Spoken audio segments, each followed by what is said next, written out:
With all of the excitement for the Heroes of Skyrim expansion, it's easy to forget that we still get monthly reward cards.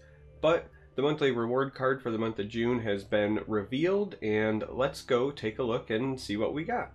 So the monthly reward card is Conjuration Tutor. Now this is a 6-cost intelligence card. It's a 3/3 creature, and it says that when you summon it, you shuffle 3 Lava Atronachs into your deck. It also says that whenever you summon an Atronach, you summon a copy of it in the other lane. So first and foremost, you're probably looking at this and saying, well, gee, what is a Lava Atronach? Well, this is a Lava Atronach. Lava Atronach is a 7-cost 8/8 that has Breakthrough, Guard, and Ward.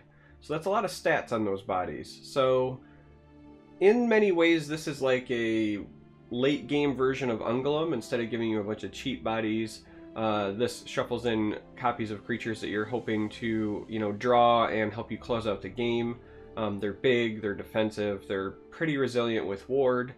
Now, if Conjuration Tutor is still on the board, when you summon one, you get another one. So you could get as much as 16 worth of stats if your tutor has survived when you play one of these. So that's pretty impressive.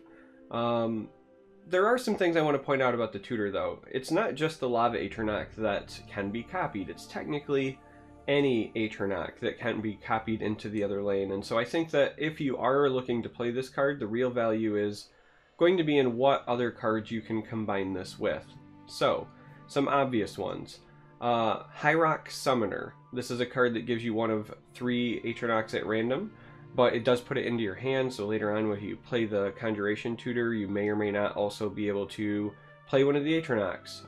If you get the Frost Atronach, for example, when you hit turn 11, you could play the Conjuration Tutor and good old Frosty the Snowman and end up with 2 5/5 guards blocking both lanes for you as a way to potentially try to stabilize. Or you could, instead of getting it off of Hierarch Summoner, play Breton Conjurer. Now, Breton Conjurer comes down before Conjuration Tutor in terms of the curve. So in many ways, you could play the Conjurer and then wait to play your Tutor when you're going to trigger the Conjurer, right? So like you could play the Tutor and then swing with your Breton Conjurer like into something or find some other way to trigger the ward. And then boom, 2 5/5 guards, 1 in each lane. Nice, easy, efficient way to get the trigger on the Conjuration Tutor and not have to depend on it surviving. Another obvious way is to use something like Dark Rift. Dark Rift is the support card that after you've used it all 5 times, you summon a Storm Atronach. Now, Storm Atronach good enough on its own, but 2 of them is pretty impressive. So again, if you're trying to get the most value out of this card, I think you want to try to combine it with other cards to make sure that you get some value out of it before it just dies. Because if you pay 6 for a 3/3 and you never draw your Lava Atronachs, then this is a pretty lackluster card.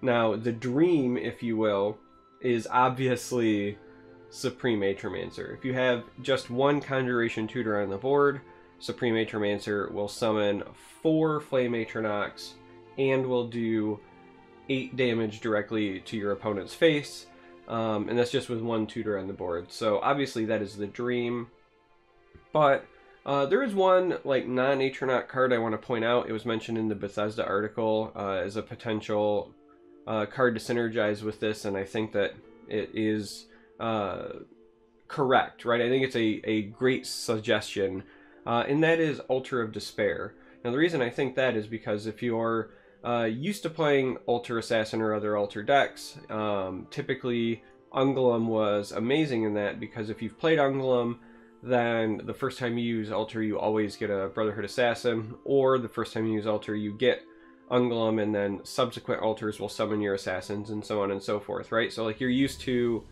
tutoring up the things that you have shuffled in, and this one's no different. So you got to get the altar to survive, obviously, until you're using it on turn 6, or well, it'd be much further along than turn 6, but for a 6-cost card, right? You have to get it further along to hit the 6-cost card. But if you use Altar and it summons a Conjuration Tutor and you have no 7-drops, then when you use it the next turn, you're guaranteed to get a Lava Atronach, right? So you're kind of setting up the curve on your own, if you will, which is a little bit different from Ungolem, because Ungolem shared a cost with the Assassins. This one is you get the Tutor, it comes into play, and then you get a Lava Atronach the next turn as long as you run no other 7-drops, because the Tutor will shuffle those in, and that's all you will find when you use the Altar. So something to consider. If the Tutor's still alive, obviously you get 2 Lava Atronachs and so on and so forth. Yeah. Also worth noting, Flesh Atronach is another one that could be copied. So if you have a massive graveyard, you could make some pretty big piles of flesh. Who knows? There might be more Atronachs in Skyrim. There is plenty already in the existing core set that I think you can use to take advantage of with this guy. I don't think that he'll be like ultra competitively viable, but I do think he's going to be a lot of fun to play. I think he's worth kind of toying around with at a minimum, just to see what you can do. So yeah, this is your monthly reward card for June. Let me know what you think in the comments. Let me know if you're excited, what kind of decks you're going to build. You know, is it Sorcerer? Is it throwing them into Altar Assassin? I'm kind of curious what people's thoughts are. So until next time, as always, may you walk on warm sands.